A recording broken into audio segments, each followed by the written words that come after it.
The next type of light that we're going to be playing with is a target directional light. This is very similar to the target spotlight. However, in this form of light, all the rays of light are travelling parallel to one another. So again, we pick the emitter for the light and then we drag out the target point for the light. And I'll just go into my perspective view here and rotate a bit. Zoom in a bit.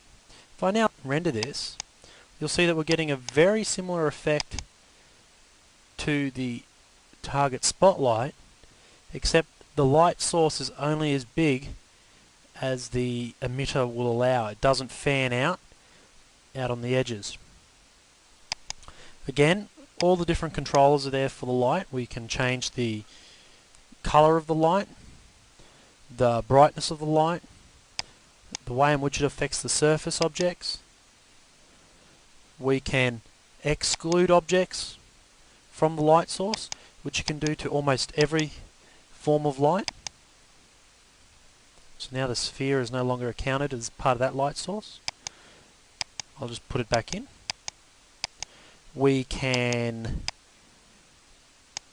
change the lighting cone to overshoot, which needs to go behind the light emitter. We can change the size of the emitter. So now we see it's encompassing a bigger area. We can change the fall off.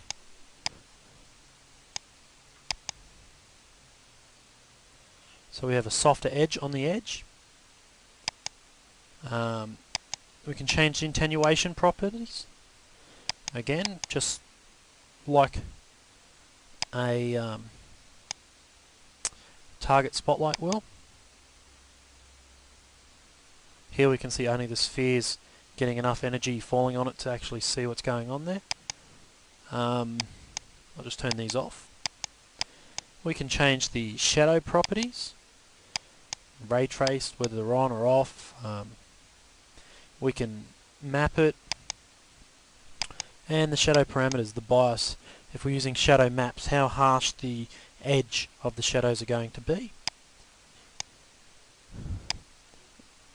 Target directional lights are very good for simulating, say, the light from the sun, because by the time the light from the sun gets to us, it's travelling fairly parallel. Target directional lights are fairly useful for outdoors environments.